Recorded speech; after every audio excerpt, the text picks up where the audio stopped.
Pedirles por favor que preparen sus Biblias en el primer libro de Crónicas, capítulo 14. Primer libro de Crónicas, capítulo 14. El día de hoy, hermanos, quiero compartir una predicación que le puse como título 4 cosas que trajo el éxito.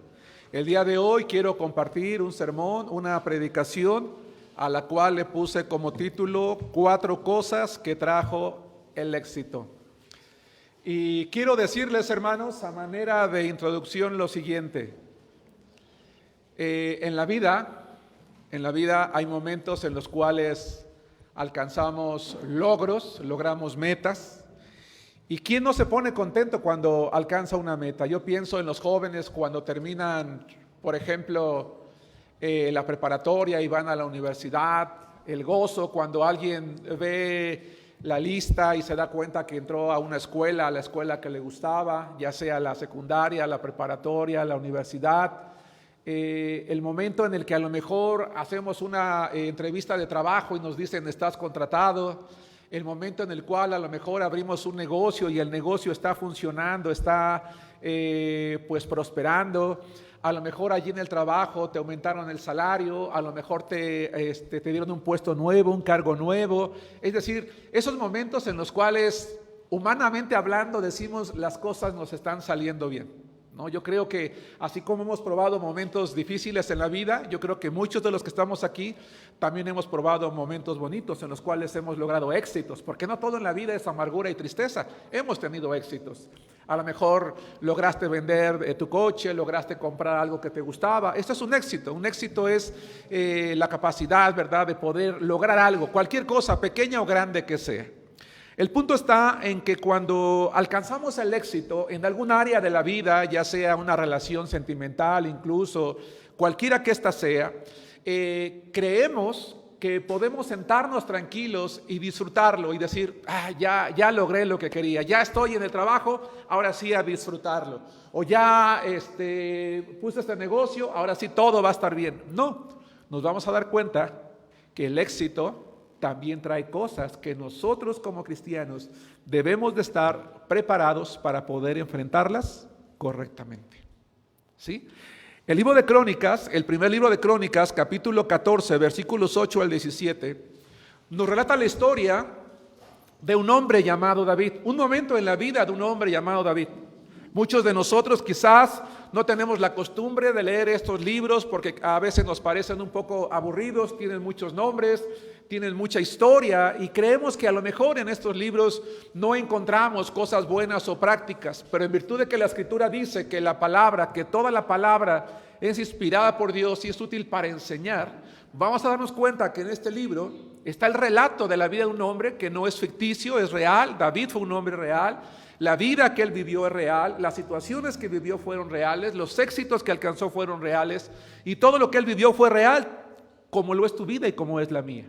De tal manera que podemos ver y vamos a aprender el día de hoy que de la manera en la que Dios participó o actuó en la vida de David y la manera en la que David actuó, ¿verdad?, en las circunstancias en las que él se enfrentó, probablemente un día tendremos también que vivirlas nosotros, sobre todo si es que queremos mantener el éxito en nuestras manos.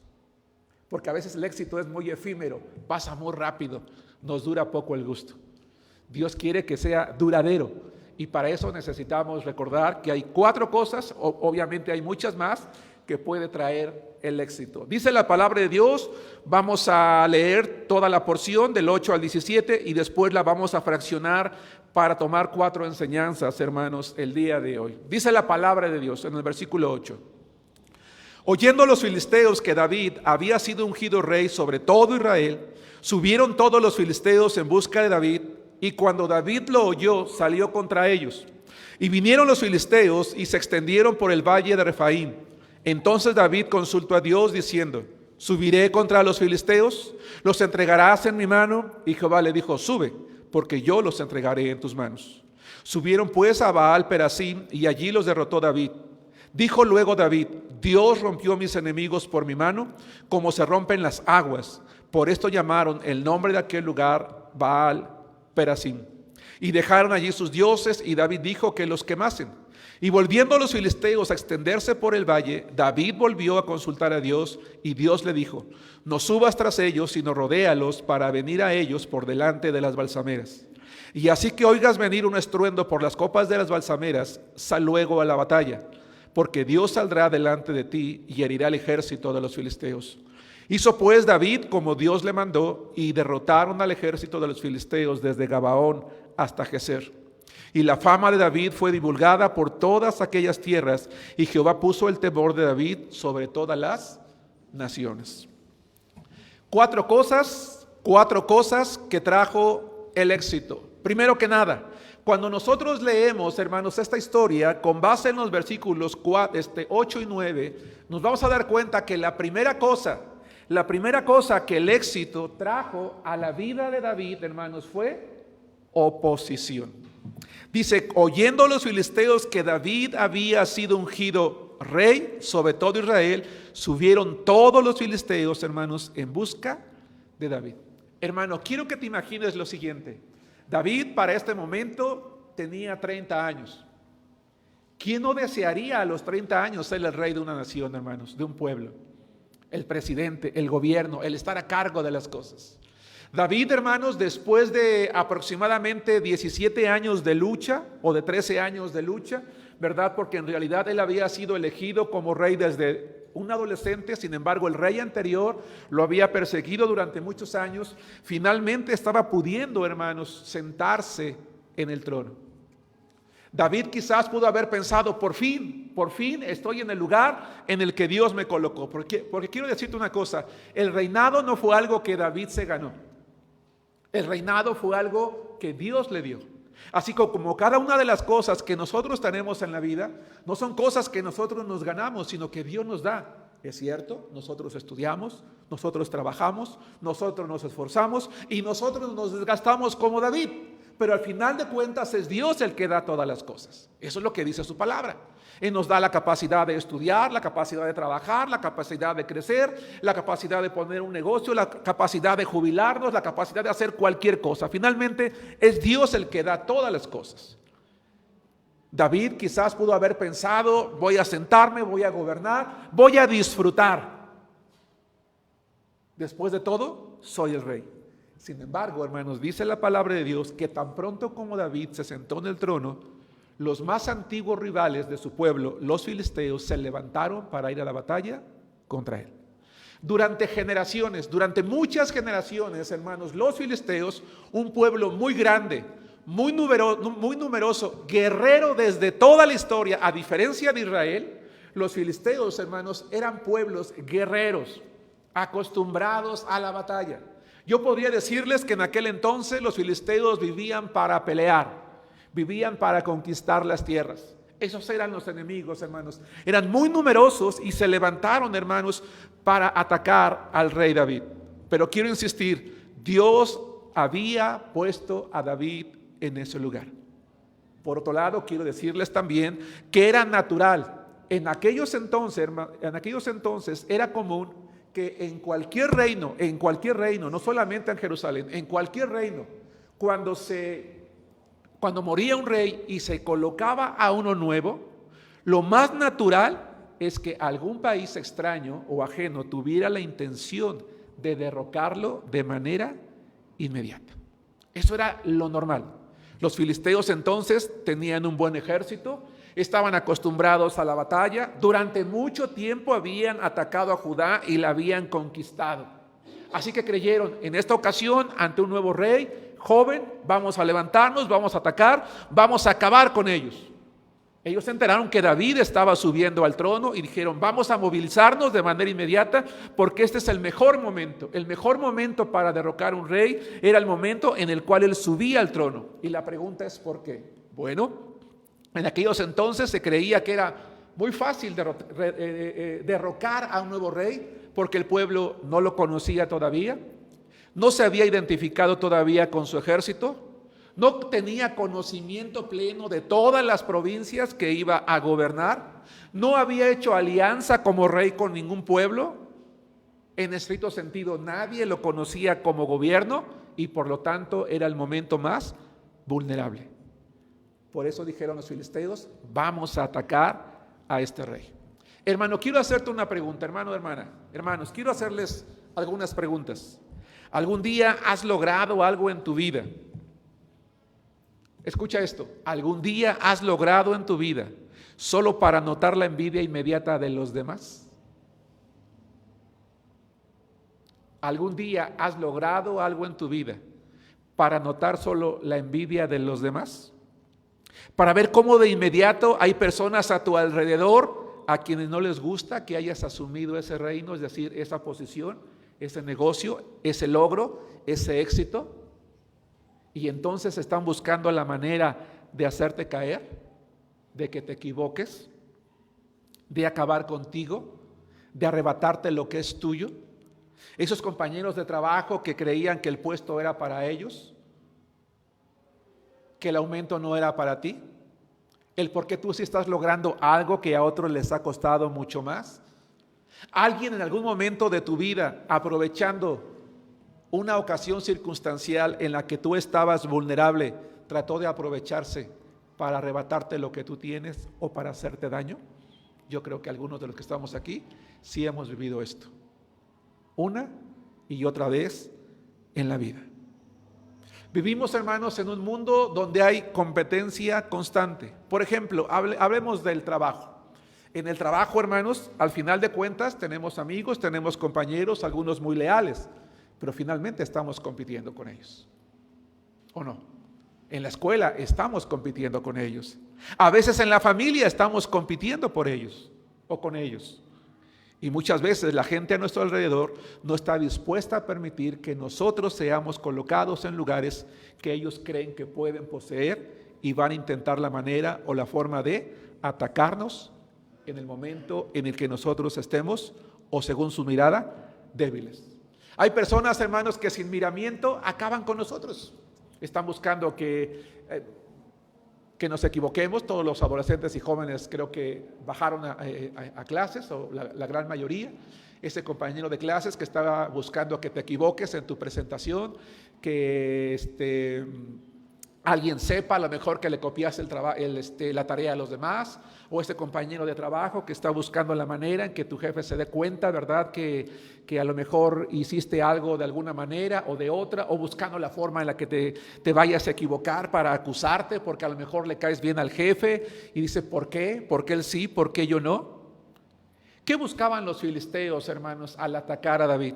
Lo que ellos buscaban era o derrocarlo, o quitarle el control del país, o por lo menos debilitar su liderazgo. Si ellos lograban debilitar el liderazgo de David, él podía quizás quedarse como rey, pero en algún momento de la vida, con un rey débil, era fácil poder conquistarlo más adelante. Y eso pasa también cuando nosotros llegamos a tener éxito. Hay circunstancias, o hay cosas, o hay personas, o hay momentos que pueden llegar a debilitarnos a nosotros, y eso es lo que puede ser aprovechado por cualquier persona, hermanos, para quitarnos de donde estamos o de aquel lugar en el que Dios nos puso. Quiero que vayamos al Evangelio de Mateo, por favor. El Señor Jesucristo, hermanos, estaba teniendo éxito en su ministerio. El Señor Jesucristo estaba avanzando de manera positiva en la tarea a la que el Padre lo había mandado, es decir, en predicar acerca del reino de los cielos.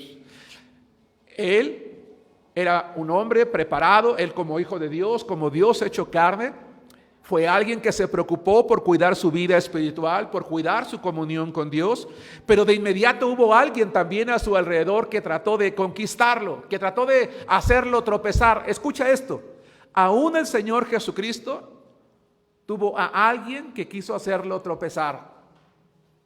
Dice Mateo capítulo 4, versículos 2 al 4. Y después, Mateo capítulo 4, versículos 2 al 4 dice, y después de haber ayunado 40 días y 40 noches, tuvo hambre. Y vino a él el tentador y le dijo, si eres hijo de Dios, di que estas piedras se conviertan en pan. Él respondió y dijo, escrito está, no solo de pan vivirá el hombre, sino de toda palabra que sale de la boca de Dios. Exitosamente el Señor Jesucristo estaba avanzando en su ministerio. Exitosamente había logrado, hermanos, ayunar 40 días y 40 noches.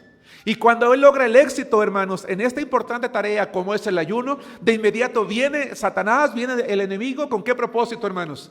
Hacerlo tropezar, hacerlo caer, estorbarlo, para que él no lograra, para que él no se mantuviera en el éxito, para que no llegara incluso, hermanos, a la muerte y muerte de cruz. Me llama la atención, vayan a Lucas capítulo 4, versículo 13, es la misma historia, pero Lucas dice un detalle que no tiene Mateo.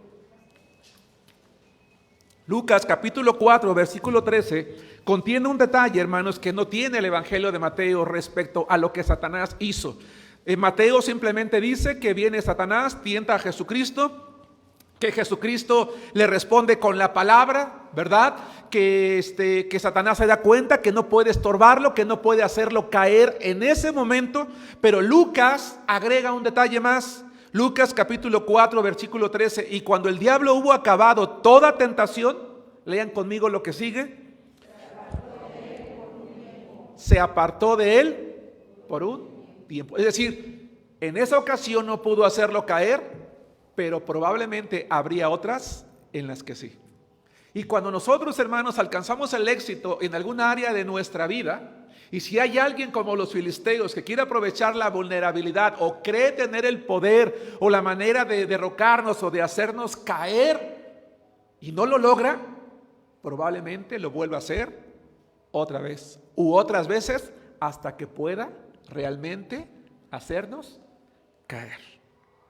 Vamos a ver el caso de Nehemías. Vamos a Nehemías capítulo 6, versículos 15 al 19. Nehemías, hermanos, se propuso en su corazón restaurar o más bien reconstruir las murallas de Jerusalén que durante más de 100 años habían estado destruidas. Durante más de 100 años a nadie le había importado reedificar Jerusalén, hermanos, la ciudad de Dios, a nadie le había importado. Pero un día se levantó un hombre llamado Nehemías y dijo: yo lo voy a hacer. Motiva al pueblo de Israel para construir, hermanos, y escuchen esto, exitosamente Nehemías convenció a un rey a quien le servía como copero para que le diera la oportunidad de ir a Jerusalén. Exitosamente convenció al rey para que le diera madera. Exitosamente convenció al rey para que le diera una guardia. Exitosamente convenció al rey, hermanos, para que lo mandara con cartas que cruzaran todo el bosque. Aunque en realidad ese éxito se lo había dado Dios, porque él había orado y ayunado durante 3 meses. Pero si Dios se lo dio, dice la Biblia que Nehemías va a Jerusalén, empieza la reconstrucción del muro, y tal vez Nehemías pudo haber pensado: ya Dios, después de 3 meses de oración y ayuno, me ha abierto todas las puertas, voy a llegar a Jerusalén y todo va a estar tranquilo, sin problema, no voy a enfrentar nada. No, hermanos, ¿qué creen? Cuando llegó a Jerusalén estuvo enfrentando una y otra y otra y otra oposición, y lo peor, de las personas más cercanas, de quien menos él esperaría, la gente del pueblo, sus amigos, no querían que lograra el éxito. Pero vamos a ver esto en Nehemías capítulo 6, versículos 15 al 19, donde la palabra de Dios dice así: fue terminado pues el muro el 25 del mes de Elul en 52 días. Y cuando lo oyeron todos nuestros enemigos, ustedes lean en casa todas las vicisitudes que tuvo que pasar, todas las maneras en las que trataron de hacerlo tropezar, pero él se mantuvo. Lo que quiero que veamos, dice el versículo 16, y cuando lo oyeron todos nuestros enemigos, temieron todas las naciones que estaban alrededor de nosotros y se sintieron humillados. Y conocieron que por nuestro Dios había sido hecha esta obra. Asimismo, en aquellos días iban muchas cartas de los principales de Judá a Tobías, era uno de los enemigos, y las de Tobías venían a ellos. Porque muchos en Judá se habían conjurado con él, sus propios amigos, porque era yerno de Secanías, hijo de Ara, y Joanán su hijo había tomado por mujer a la hija de Mesulam, hijo de Berequías, es decir, tenían tratos familiares entre ellos. También contaban delante de mí las buenas obras de él, y a él le referían mis palabras, es decir, todo lo que él decía, iban y se lo comentaban. La gente cercana a Nehemías estaba del lado del enemigo, pero escuchen lo que dicen: le referían mis palabras y enviaba a Tobías cartas para, hermanos, atemorizarme. Ya había terminado el proyecto exitosamente. lo que nadie había hecho, lo que a nadie había importado durante más de 100 años y que él logró en 52 días, le trajo mucha oposición. Él se mantuvo en su éxito, cumplió con el proyecto, levantó las murallas, pero a pesar de que terminó la obra exitosamente, los enemigos siguieron buscando la manera de hacerlo tropezar, de hacerlo caer. Porque el éxito, nuestro éxito, muchas veces no le va a gustar a alguien. Y si tú y yo no estamos conscientes de ello y no sabemos cómo actuar, el éxito se puede ir de nuestras manos rápidamente. Por eso es que la segunda cosa, hermanos, que trajo el éxito, o la segunda cosa que trae el éxito, vamos a regresar al primer libro de Crónicas, capítulo 14, versículo 10. No lo pierdan, porque aunque vamos a estar viendo otros pasajes de la Escritura, siempre nos vamos a estar manteniendo en primero de Crónicas 14, 10. Alguien te va a insinuar, alguien va a encontrar la manera, alguien va a buscar la oportunidad de hacerte tropezar, de hacerte caer, de arrebatarte lo que tú tienes, de hacer que quedes mal, de hacer que quiebres. Algo va a pasar. No necesariamente nos pasa a todos siempre, pero el éxito muchas veces de una persona incomoda a los demás porque causa envidia. Dice la palabra de Dios en primero de Crónicas, capítulo 14, versículo 10, que la segunda cosa que trae el éxito, hermanos, son oportunidades. 2 oportunidades. Dice la palabra de Dios: entonces David consultó a Dios. Entonces David consultó a Dios diciendo: subiré contra los filisteos, los entregarás en mi mano. Y Jehová le dijo: sube, porque yo los entregaré en tus manos. Hermanos, ¿cómo reaccionó David? Un hombre espiritual. ¿Cómo debe de reaccionar el cristiano espiritual ante el éxito? ¿Cómo debe de reaccionar el cristiano espiritual cuando ha alcanzado algo y empieza a tener oposición? ¿Cómo reaccionó David? Primero que nada, hermanos, David no fue visceral. Habemos algunas personas que somos muy viscerales. ¿Cómo es una persona que es visceral, hermanos? Pregunto.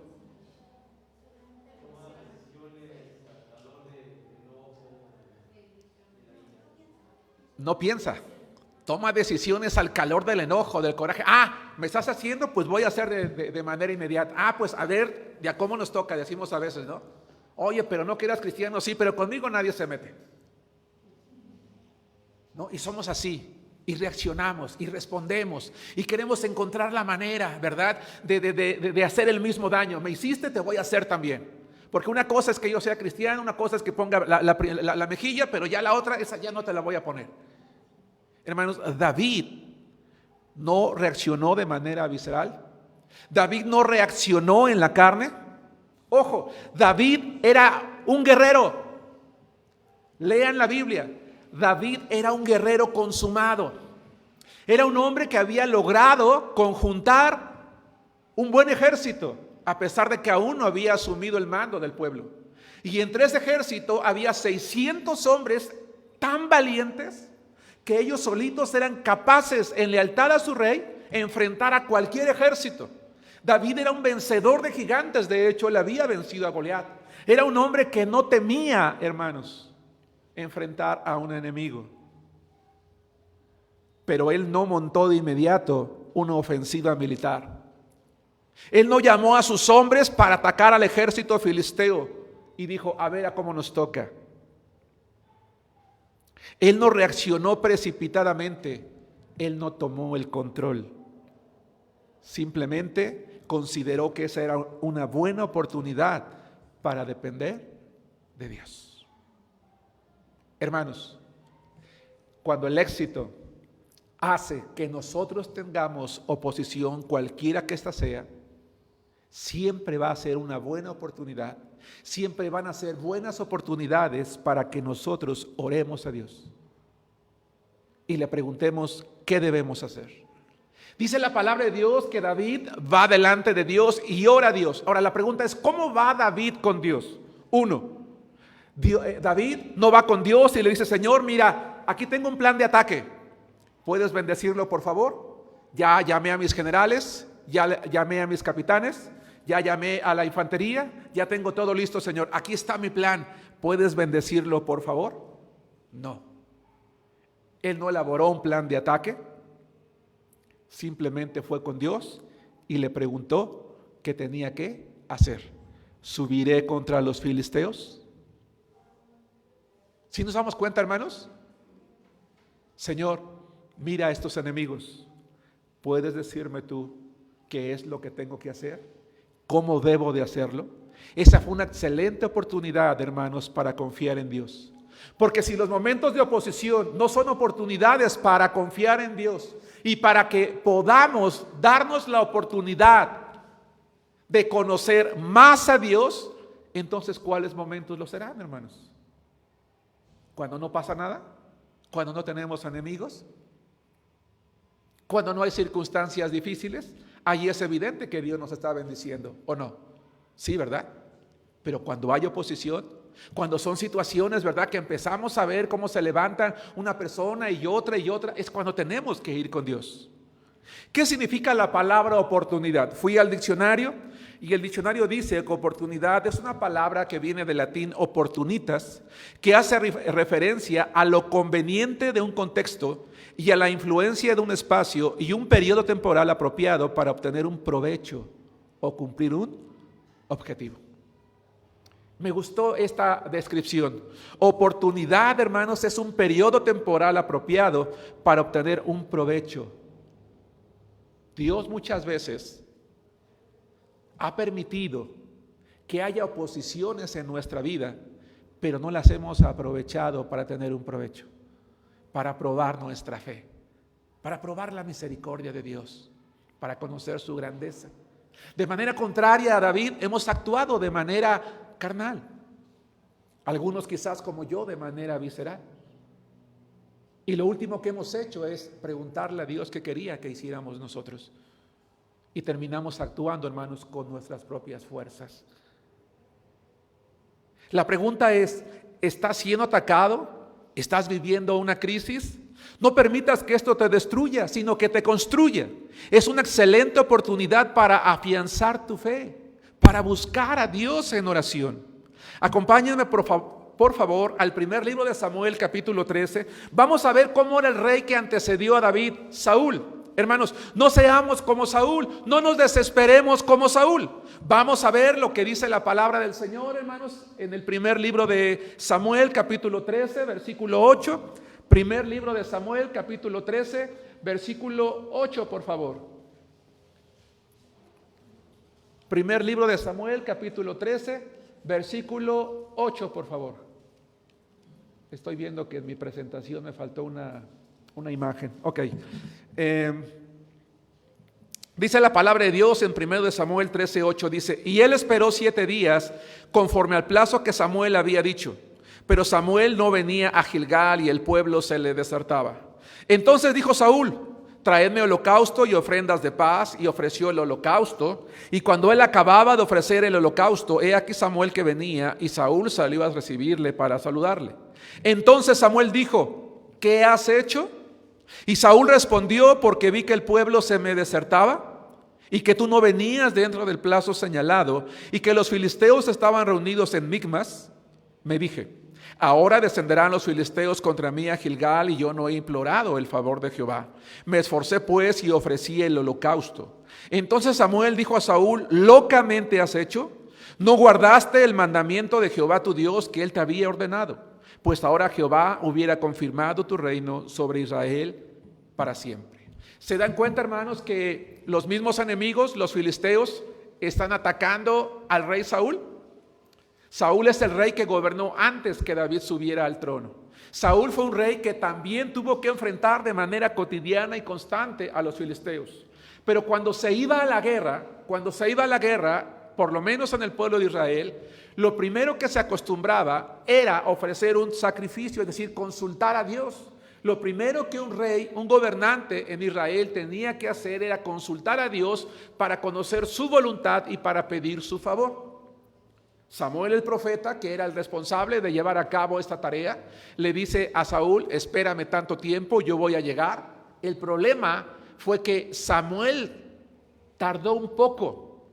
Yo no sé si le dijo a Saúl que iba a llegar en 7 días, como eso de las 12:15, y ya eran las 12:38 y él no llegaba.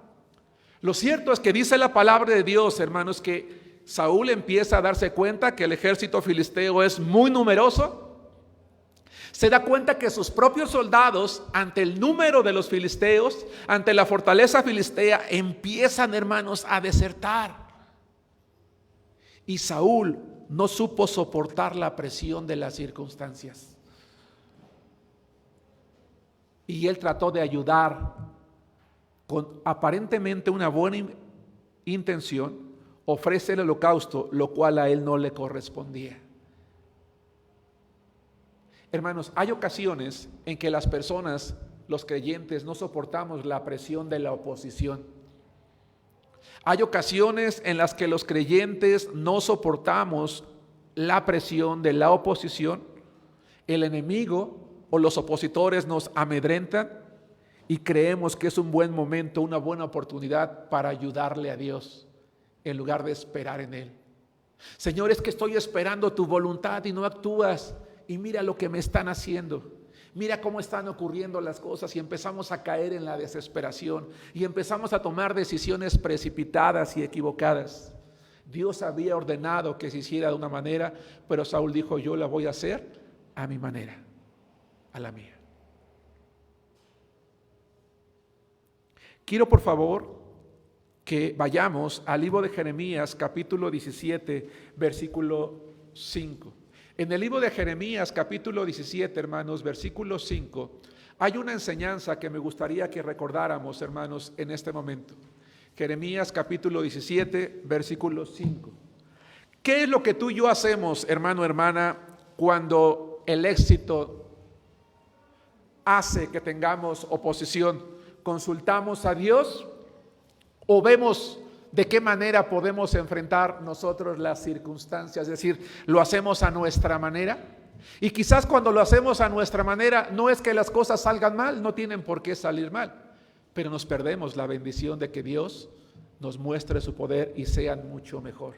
Aclaro, no estoy diciendo que si tú tomas el control, las cosas te van a salir mal. Yo no creo eso. Lo que sí creo es que cuando nosotros tomamos el control, perdemos las bendiciones de Dios. Y no permitimos que Él nos muestre maneras mejores de lograrlo o de alcanzar, de mantener ese éxito.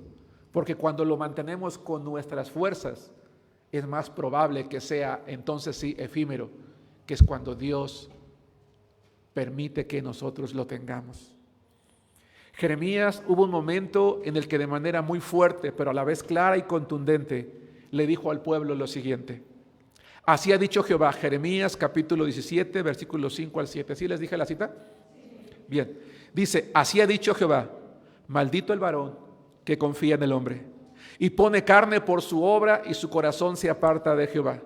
Será como la retama en el desierto, y no verá cuando viene el bien, sino que morará en los sequedales, en el desierto, en tierra despoblada y deshabitada. Pero dice en contraparte: bendito el varón que confía en Jehová y cuya confianza es Jehová. Había yo elaborado una presentación, no sé por qué no la compartí adecuadamente, hermanos, en la que había yo colocado una balanza, ¿verdad? Las balanzas ya no son comunes en nuestro tiempo, tal vez algunos más jóvenes ni siquiera las conozcan, ¿verdad? Pero antiguamente, hermanos, las balanzas, ¿verdad?, que servían para pesar las cosas, ¿verdad?, lo que hacía es que la balanza se cargaba hacia aquello que tenía más peso.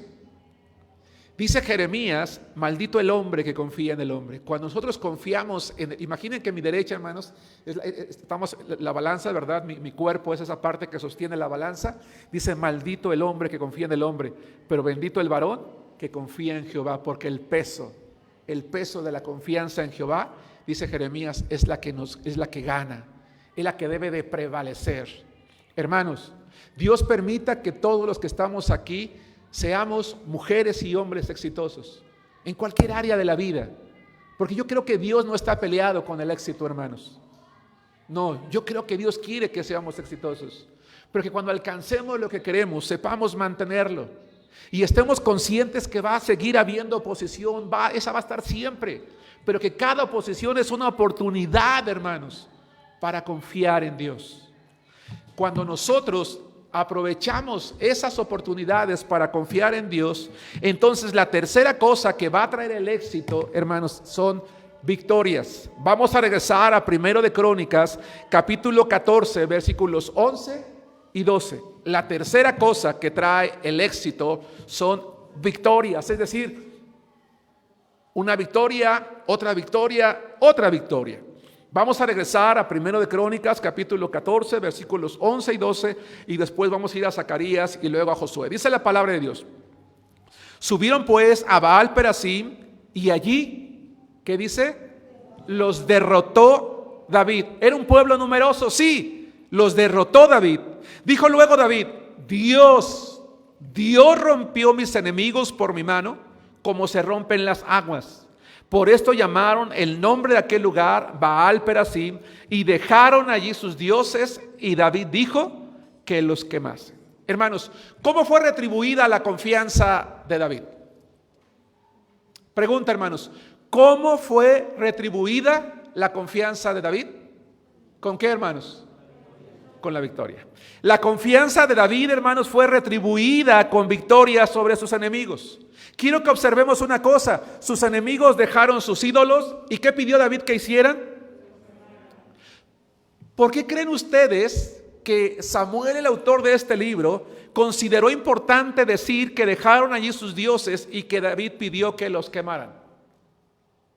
Pregunto, aquellos hermanos que tienen tiempo en la iglesia y que han leído la Biblia, ¿por qué creen ustedes importante que Samuel haya dicho que abandonaron allí los filisteos sus dioses y que David pidió que los quemaran? Dice clara como humillación. ¿Qué más? ¿Para que no qué? Más fuerte.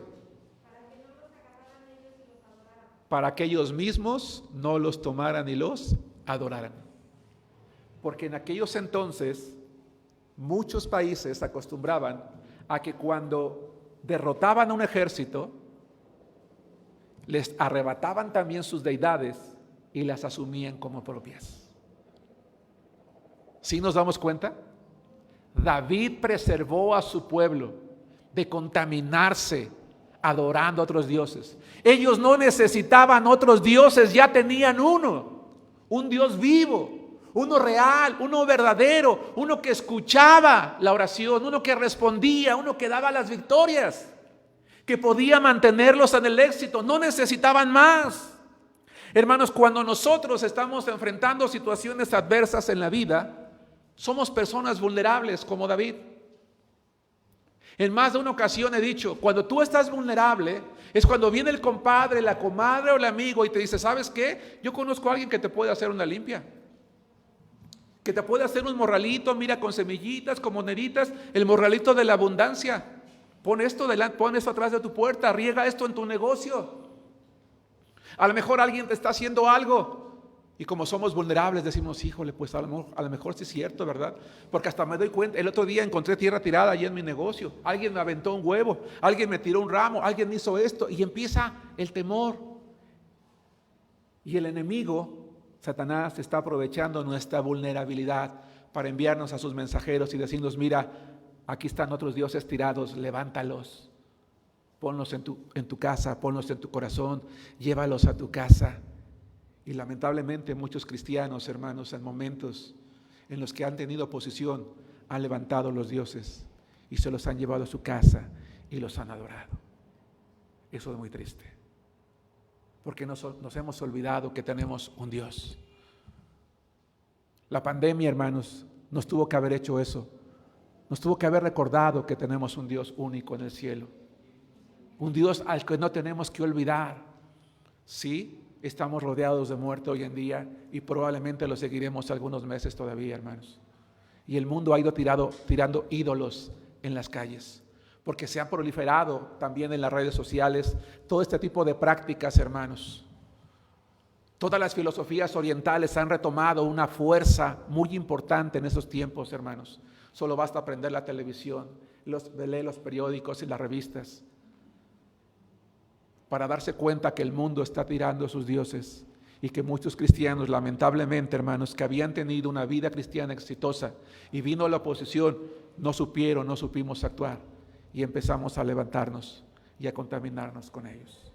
Hermano, ¿es Dios el único Dios al que tú y yo estamos adorando hoy?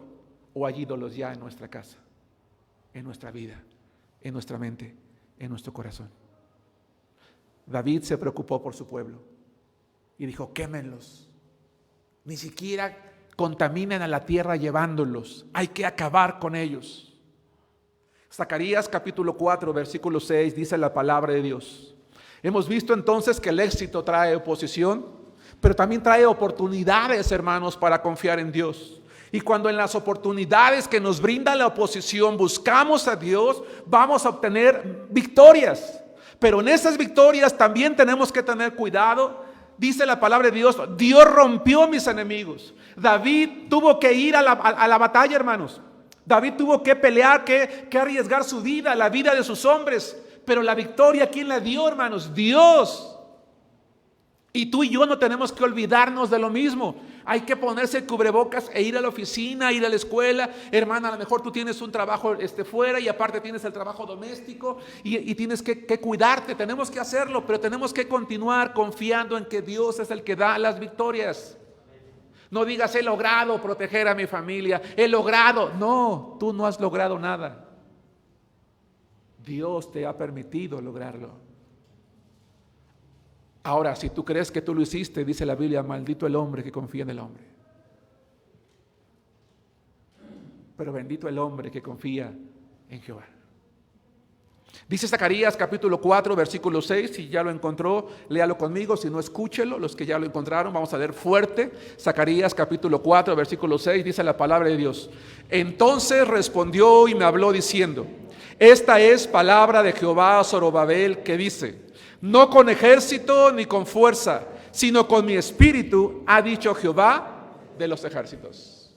No con ejército ni con fuerza, sino con mi espíritu, ha dicho Jehová de los ejércitos. Zacarías sabía que la victoria se logra no por el poder del hombre, sino por el poder de Dios.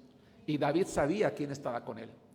Así que la próxima vez, hermano, hermana, que tú y yo tengamos oposición en la escuela, en el trabajo, en la familia, en la calle donde vives, en los vecinos, recuerda quién está contigo: Dios. El enemigo puede ser muy grande y numeroso como los filisteos. Puede ser más de un compañero, más de una persona, pero no es con la fuerza tuya o mía, sino con la de Dios. Dice Josué capítulo 1 versículo 5, cuando Jehová el Señor llama a Josué, cuando lo comisiona para estar al frente del pueblo de Israel, le dice que él va a tener éxito. Pero que ese éxito va a depender también de la manera en la que él aproveche las oportunidades en medio de la oposición. Y esa oportunidad va a depender también, ¿verdad?, de lo que había en el corazón de Josué. Pero Dios le garantiza una cosa, en Josué capítulo 1, versículo 5. Lean conmigo la palabra de Dios, que dice así: nadie te podrá hacer frente en todos los días de tu vida. Como estuve con Moisés, estaré contigo, no te dejaré ni te desampararé. No está diciendo nadie te va a atacar, ¿sí se dan cuenta? No está diciendo no vas a tener enemigos. Lo que le está diciendo es: nadie va a poder contigo, nadie te va a poder hacer frente. ¿Sí nos damos cuenta? Porque Josué estaba consciente que iba a conquistar una tierra y que iba a tener que pelear. Yo decía hace rato que vivimos en un mundo de competencia constante. Eso es, la vida es así. No pasa nada, no te preocupes entonces cuando haya oposición.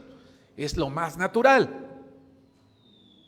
Pero me atrevo a creer que así como Josué recibió de Dios la garantía de que mientras él se mantuviera en sus caminos, él estaría con él, Dios también estará con nosotros. Entonces, hermano, no temas. Las victorias no siempre son inmediatas, como en el caso de David. En ese caso David enfrentó y venció. En nuestros casos, a lo mejor, hermanos, la victoria tarda un poco más, pero podemos estar seguros de que va a venir Y 4 para terminar. Regresemos a 1 de Crónicas, capítulo 14, y ahora vamos a leer de los versículos 13 al 17. Dice la palabra de Dios, hermanos, en 1 de Crónicas, capítulo 4, versículos 13 al 17. 4 cosas que trae el éxito. La primera, hermanos, es oposición. La segunda son oportunidades. La tercera son victorias. Y la cuarta, perseverancia. Dice la palabra de Dios en 1 de Crónicas, capítulo 14, versículos 13 al 17. Y volviendo los filisteos a extenderse por el valle, David volvió a consultar a Dios. Y Dios le dijo: no subas tras ellos, sino rodéalos para venir a ellos por delante de las balsameras. Y así que oigas venir un estruendo por las copas de las balsameras, sal luego a la batalla, porque Dios saldrá delante de ti y herirá el ejército de los filisteos. Hizo pues David como Dios le mandó, y derrotaron al ejército de los filisteos desde Gabaón hasta Gezer. Y la fama de David fue divulgada por todas aquellas tierras, y Jehová puso el temor de David sobre todas las naciones. ¿Qué es perseverancia? Otra vez fui al diccionario, le pregunté al diccionario y dice: perseverancia es la capacidad para ejecutar las tareas y responsabilidades, demostrando constancia y persistencia, con el mismo estado de ánimo, quiero subrayar esta parte, con el mismo estado de ánimo y entereza, pese a las dificultades que pudiera encontrar hasta cumplir el trabajo asignado. Con el mismo estado de ánimo y entereza, pese a las dificultades. Volvamos al punto. David enfrenta a los filisteos y dijimos que los vence. Pero ¿qué hicieron los filisteos, hermanos? ¿Se quedaron con los brazos cruzados? Dijeron: ¿ya nos venció David? Bueno, pues entonces vamos a buscar otro enemigo, vamos a buscar a derrocar a alguien más porque David ya nos venció. No, se reagruparon. ¿Y qué hicieron, hermanos? Atacaron de nuevo. ¿Pero qué fue lo que hizo David?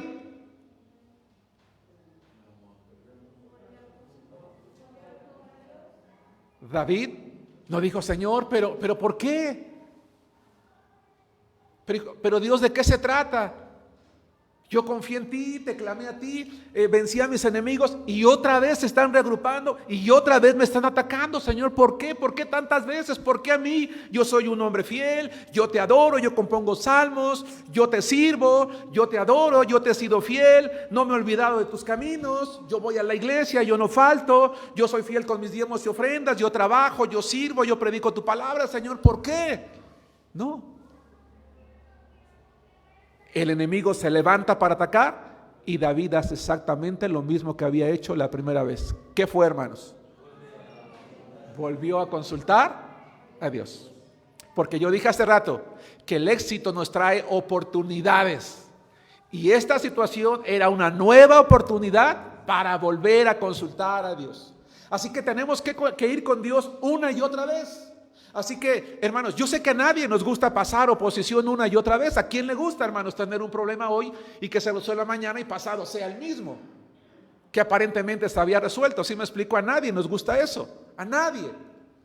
Pero si vuelve a surgir una y otra vez la misma circunstancia o alguna otra distinta, en la misma oportunidad que tengo para perseverar con el mismo estado de ánimo, con la misma fe. Tengo que volver a doblar mis rodillas o volverme a pararme delante de Dios y decirle: Señor, aquí estoy de nuevo, dime qué es lo que tengo que hacer. Y quiero que observen, hermanos, que en esta ocasión la respuesta de Dios es un poco diferente a la anterior.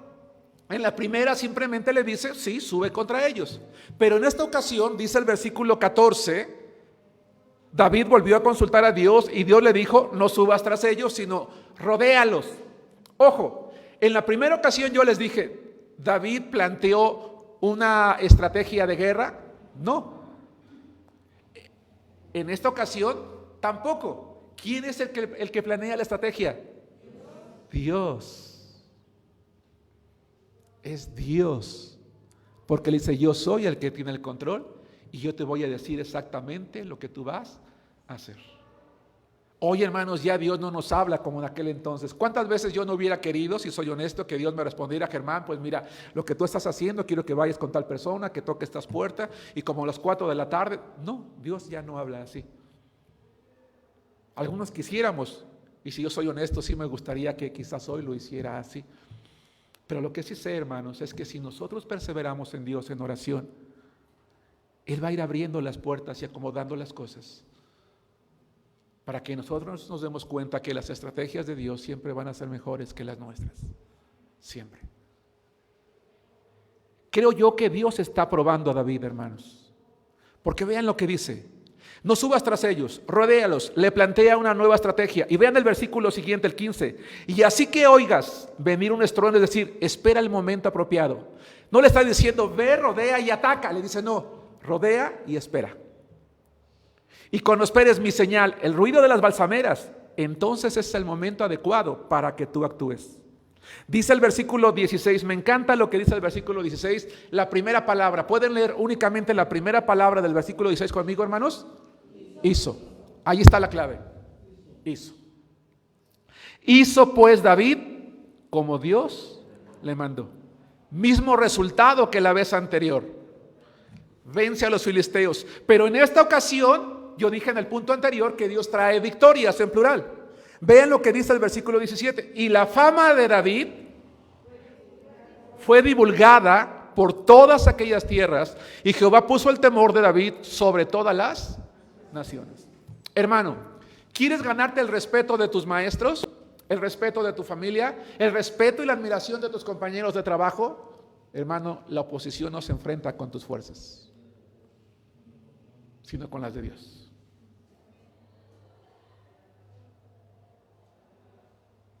¿Quieres que los demás te reconozcan? ¿Valoren tu trabajo? ¿Vean el tipo de persona que eres? Que tú no eres especial porque eres el más inteligente, el más guapo, el que tiene más dinero, el que tiene compadres, el que tiene amigos, el que tiene un padrino que le ayuda. Puedes hacerlo con tus fuerzas, pero es mejor distinguirse cuando la gente ve que es Dios el que está contigo. Que tu fama se extienda por lo que Dios hace, gracias a tu fe, gracias a la mía. A veces nos toca esperar un tiempo, hermanos. El problema es que las personas a veces no creemos tener el suficiente, o la suficiente paciencia como David, o la perseverancia como David para ir una y otra vez. Hermanos, vayamos con Dios una y otra vez, las veces que sean necesarias.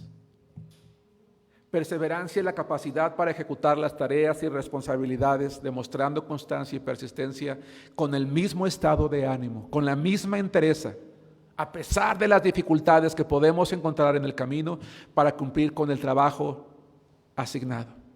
Vamos a terminar la predicación. Pueden perder Primero de Crónicas, acompáñenme a Primero de Samuel, capítulo 2, versículo 30. Quiero llamar su atención a la última frase de este verso, aunque vale leer la pena todo el versículo 30. Vamos a ver, hermanos, que el sacerdote Elí, hermanos, lamentablemente no supo perseverar en su ministerio. Dios tuvo que quitarlo, pero le dijo algo al final que nos es útil, hermanos, a ti y a mí. Primero de Samuel, capítulo 2, versículo 30. Por tanto, Jehová, el Dios de Israel, dice: yo había dicho que tu casa y la casa de tu padre andarían delante de mí perpetuamente, mas ahora ha dicho Jehová: nunca yo tal haga. Pero quiero que veamos lo que dice la última parte, hermanos, y les ruego que la lean conmigo hasta el final. Todos juntos dice: porque yo honraré a los que me honran, y los que me desprecian serán tenidos en poco. Dice la palabra de Dios: porque yo honraré, ¿qué dice? A los que me honran. 4 cosas que trajo el éxito en la vida de David. 4 cosas que Dios quiere traer en la vida, hermanos, de cada uno de nosotros. Oremos. Padre nuestro que estás en los cielos, te alabamos y te honramos, Padre, en este día. Gracias, Señor, por la predicación de tu palabra. Señor, tú conoces la vida de mis hermanos que están aquí. Si alguno de ellos está viviendo alguna situación de oposición, tú le has bendecido en la escuela, en el trabajo, en el negocio, en la familia. y algún amigo, algún compañero, alguien mismo dentro de la familia, como en el caso de Nehemías, se está levantando, está murmurando en contra de él o de ella. Te pido, Padre, que tú le muestres tu gracia, Señor, y tu amor y tu misericordia, y que respondas a las oraciones y que des victorias. Que permitas que seamos una iglesia caracterizada, Señor, por la perseverancia. Hermanos y hermanas, Señor, que estemos acostumbrados a aprovechar la oposición como oportunidades para consultarte a ti, Padre, y depender de tu fuerza y de tu poder, de tu Santo Espíritu, y no del nuestro. Queremos ser una iglesia bendecida, una iglesia agradable delante de tus ojos, porque tú honras a los que te honran. Y entonces de esa manera, Señor, te pido que nos ayudes a alcanzar el éxito en cada área, Señor, de nuestra vida, pero no por nosotros, Señor, sino porque tú estás con nosotros. Que así como tú le diste el éxito a David y propagaste su nombre y su temor en todos los pueblos, ya no nada más con los filisteos, sino en todos los pueblos, también permitas que el nombre de tus hijos, Señor, sea respetado en todo lugar, Señor, donde nosotros vivimos y nos desenvolvemos. Pero gracias no a lo que somos nosotros, sino a lo que tú haces por medio de nosotros. David fue un hombre que siempre, Señor, atribuyó a ti sus victorias, la misericordia y las bendiciones que tú tenías para con él, porque siempre te consultaba primero a ti lo que él tenía que hacer sin ningún plan. Y no es que esté malo hacer un plan, al contrario, es bueno. El problema está que primero planeamos, Señor, conforme a nuestras fuerzas y después vamos contigo. Danos sabiduría para planear. Danos sabiduría, Señor, para saber cómo actuar, porque sin duda tenemos que hacerlo. Pero que siempre, Señor, hagamos de acuerdo a lo que tu palabra enseña. Que nunca vayamos por la vida levantando esos ídolos que el mundo tira, Señor, para contaminarnos con ellos, sino que recordemos que nosotros tenemos a un Dios vivo, a un Dios real y verdadero, Padre. A ti te alabamos y te honramos, Señor, y te damos las gracias en el nombre de Jesucristo. Amén. Voy a aprovechar unos minutos, voy a